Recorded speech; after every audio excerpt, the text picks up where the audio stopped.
오늘 본문의 말씀은 다윗이 이제 군대와 행정조직이라고 하는 것은 어찌 보면 정치 조직 아니겠습니까? 그 정치의 조직들을 개편하는 내용을 다루고 있습니다. 하나님께서 어떤 사람들을 사용하실까? 하나님은 어떤 사람들을 쓰실까? 라고 하는 고민들을 우리는 참 많이 합니다. 그리고 우리는 그 하나님 앞에 쓰임받기 위해서 열심히 우리의 삶을 고민하고 또 노력하는 삶을 살아간다라는 것이죠.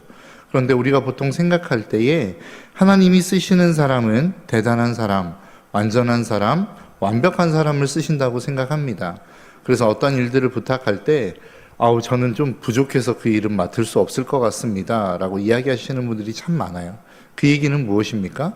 내가 쓰시기에 아직 부족한 부분들이 있다, 완벽하지 않은 부분들이 있다라는 것을 의미하는 것 아니겠습니까? 이처럼 우리가 생각할 때에는 그래도 좀 능력이 있어야, 무엇인가 조건을 갖추어야 하나님이 우리를 쓰신다라고 우리는 생각하는 경우들이 많습니다. 그런데 진짜 하나님이 쓰시는 사람을 보면 완벽한 사람을 쓰시는 것은 아닌 것 같습니다. 왜냐하면 오늘 본문의 말씀이 그것을 이야기하고 있기 때문에 그렇습니다.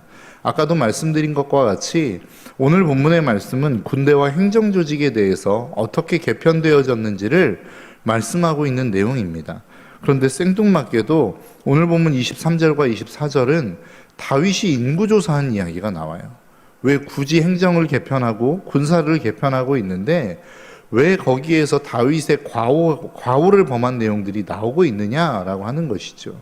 그것은 이 모든 내용 안에서 하나님이 완벽한 자를 쓰시지 않는다. 하나님이 그토록 흠이 없는 사람, 도덕적으로나 어떠한 그 삶에 있어서의 모습 가운데 흠이 없는 사람을 쓰시는 게 아니다라고 하는 것들을 꼭 말씀하시고 싶었던 게 아닌가라고 하는 생각을 해봅니다.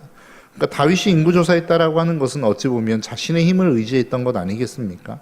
내가 얼마나 대단한 업적을 이루었는지를 확인해보고 싶었던 내용 아니었을까요? 그래서 그 내용을 어떻게 보면 다윗은 기록하고 싶지 않았었을지 모르겠습니다. 그래서 오늘 본문 24절 후반절에는 뭐라고 이야기합니까? 그 수요를 다윗왕의 역대 지략에 기록하지 아니하였더라. 역대 지략에 기록하지 않았다는 거예요. 별로 사람들에게 드러내고 싶지 않았던 내용이었다라고 하는 것입니다. 그런데 굳이 내용에도 맞지 않는 그 내용을 이 자리에 넣었던 이유가 무엇일까 고민했을 때에 하나님이 사용하시는 사람들 가운데 완벽하거나 도덕적으로 흠이 없는 사람을 쓰시는 게 아니다라고 하는 것들을 꼭 말씀하고 싶었던 게 아닌가라고 하는 생각을 해봅니다. 다윗은 어떤 사람이었습니까? 과오가 있었고 실수가 있었고 여전히 부족함이 있었지만 그 부족함이 드러났을 때에는 그것을 덮으려 했던 사람은 아니었습니다. 철저하게 하나님 앞에 회개했고 그 삶에서 돌이켰던 사람이었다라는 것입니다. 다른 말로 표현하면 하나님을 두려워할 줄 알았던 사람이었다라는 것입니다. 저와 여러분들이 그러한 사람이 되시기를 주님의 이름으로 축복합니다. 여러분, 우리는 주님 다시 오시는 그날까지 죽었다 깨어나도 완벽한 사람 될 수 없습니다. 도덕적으로 흠이 없는 사람 될 수 없습니다. 그러나 우리의 연약함이 드러났을 때에 그것을 겸손하게 인정하고 하나님 앞에 회개하는 삶은 살아갈 수 있는 사람들이라는 것입니다. 여러분, 우리의 삶에 수없이 많은 연약함들이 드러납니다. 그 연약함들이 드러날 때에 그 연약함을 인정하기란 참 쉽지 않습니다. 그래서 그 연약함을 덮으려 하는 경향들이 참 많습니다. 여러분, 그러한 삶은 하나님이 기뻐하시는 삶은 아닌 것 같습니다. 다윗이 언제나 늘 그러지 않았습니까? 밧세바를 범했을 때에 그 범한 밧세바의 그 죄악을 나단 선지자가 와서 드러내기 시작했습니다. 나단 선지자 한 사람 죽이면 그 한 사람의 죽음으로 말미암아 어찌 보면 그 자신의 연약함이 드러날 수 있는, 자신의 죄악이 드러날 수 있는 가능성이 덮일 수 있는 상황이라는 것이죠. 근데 다윗은 그렇게 하지 않았다라는 것입니다. 그것을 받아들이고 눈물로 회개하는 삶을 살았다라는 것입니다. 저와 여러분들이 그러한 삶이 되시기를 주님의 이름으로 축복합니다. 우리가 삶을 살아가며 수없이 많은 사건을 통하여, 상황을 통하여 우리는 우리의 연약함을 마주하게 될 것입니다. 우리의 더러운 부분들을 보게 되어질 것입니다. 그때 그것을 덮으려 하는 자들이 아니라 하나님 앞에서 그것들을 철저하게 회개하고 다시 한번 그 삶에서 돌이키고자 몸부림치는 저와 여러분들의 삶이 되시기를 주님의 이름으로 축복합니다. 다윗은 이처럼 하나님을 향한 바른 마음을 가졌습니다. 그 하나님을 향한 바른 마음이 무엇일까요? 오늘 본문의 말씀을 보면 아까도 계속 말씀드리지만 1절부터 34절까지의 말씀은 군대와 행정조직을 개편하는 내용입니다. 군대와 행정조직을 개편한다라는 것은 다른 말로 이야기하면 사람을 세운다라는 이야기입니다.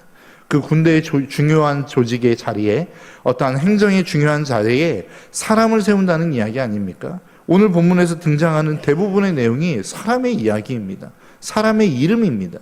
그런데 여러분들이 기억하는 사람이 몇 명이나 되십니까? 여러분, 오늘 본문에 등장하고 있는 이 수많은 사람들 가운데 여러분들의 기억 속에 그 사람 나 알아, 그 사람의 이름 나 기억해 라고 하는 사람이 몇이나 되십니까? 우리는 다윗이라고 하는 사람은 기억하지만 많은 사람은 기억하지 못하는 경향들이 많습니다. 그런데 실질적으로 다윗의 나라는 그렇게 우리가 기억하지 못하는 수많은 사람들에 의해서 세워졌다는 사실을 여러분 꼭 기억하시기를 주님의 이름으로 축복합니다. 다윗이 잘했던 것은 무엇입니까? 그 사람을 잘 세웠다라는 것입니다. 그 사람을 잘 세우고 그 자리에서 그 일들을 잘 감당할 수 있도록 도와주었던 일을 감당했던 것이 다윗이었다라는 거예요. 여러분 한번 생각해 보시겠습니까? 모든 자리에, 귀한 자리에 사람을 세워놓으면 그 자리에서 모든 사람이 그 일을 잘 감당하나요? 그렇지 않은 경우들이 많죠. 여러분, 우리가 정치하는 사람들을 바라보며 정말로 답답해하는 이유가 무엇입니까? 그 힘과 그 권력을 가지고 자기 욕심 채우는 사람들을 바라보며 답답해하는 거 아니에요? 여러분, 이 세대에도 마찬가지였을 거란 말이죠. 다윗이 살았던 시대에도 비슷했을 거란 말입니다. 높은 자리, 많은 권세, 많은 권력이 주어지면 국민을 위해서 일할 것 같지만 국민을 위해서 일하는 사람이 많지 않더라는 것입니다. 그런데 다윗의 나라가 든든하게 세워졌다는 것은 뭐예요? 그 각자의 자리에서 자기에게 주어진 권력과 힘을 가지고 그 자신의 사명을 잘 감당하는 사람들이 많았다라는 것을 의미하는 것 아니겠습니까? 그럼 도대체 이 사람들을 다윗은 어떻게 세웠느냐는 거예요. 다윗은 어떻게 이 사람들, 이 좋은 사람들과 함께 할 수 있었는가라고 하는 것입니다.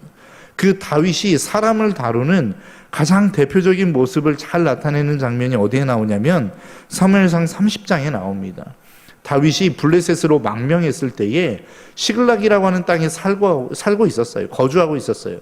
그런데 거기에서 함께 있었던 아기스라고 하는 사람이 다윗을 불러냅니다. 우리가 이스라엘과 전쟁할 텐데 네가 앞장서라, 공을 좀 세워라 라고 이야기할 때에 블레셋 사람들이 그것을 싫어해요. 그래서 다시 시글락으로 돌아옵니다. 그런데 어떤 일이 벌어지죠? 그곳에서 많은 아말렉 사람들이 다윗의 군대가 사라진 것, 다윗의 군대가 출정한 것을 알고 그곳을 쳐서 불사르고 많은 재물들과 사람들을 빼앗아 갑니다. 그때 다윗이 600명을 이끌고 아말렉을 치러 갑니다. 그런데 부솔 시내가에 머물렀을 때에 200명이라고 하는 사람이 체력이 안 돼요. 그래서 더 이상 나는 갈 수 없습니다라고 이야기할 때에 그 200명을 부솔 시내가에 내버려 두고 400명만 데리고 가서 그 아말렉을 진멸하고 사람들과 재물들을 다시 탈취하여 돌아옵니다. 그때 그 400명 중에 악한 자와 불량배들이 뭐라고 이야기합니까? 처자와 사람들만 돌려보내고 재물은 돌려보내지 맙시다. 고생은 우리가 했는데 어떻게 저 사람들에게 그 재물을 줄 수 있습니까? 라고 이야기할 때 다윗이 뭐라고 이야기하죠? 아니야, 그렇게 하면 안 돼. 우리는 그 사람들과 함께 이 재물들을 나눠야 돼 라고 이야기합니다. 그리고 그것을 다 나누어 줍니다. 그리고 그것이 기반이 되어서 이스라엘의 모든 전통으로 되어버려요. 그것이 다윗이 그 사람들을 생각하는, 그 사람을 대하는, 자기의 사람들을 대하는 삶의 태도의 모습이었다는 것입니다. 거기에서부터 많은 사람들, 다윗과 함께 일하는 사람들은 다윗에게 충성하는 삶을 살았다라는 거예요. 그런데 다윗이 사람을 이렇게 대우할 수 있었던 근원적인 마음이 어디에서부터 왔냐는 거예요. 다윗이 그 사람들이, 악한 자들이, 불량배들이 사람만 돌려보내고 물질은 우리가 가집시다 라고 이야기할 때에 다윗이 이야기했던 게 뭐예요?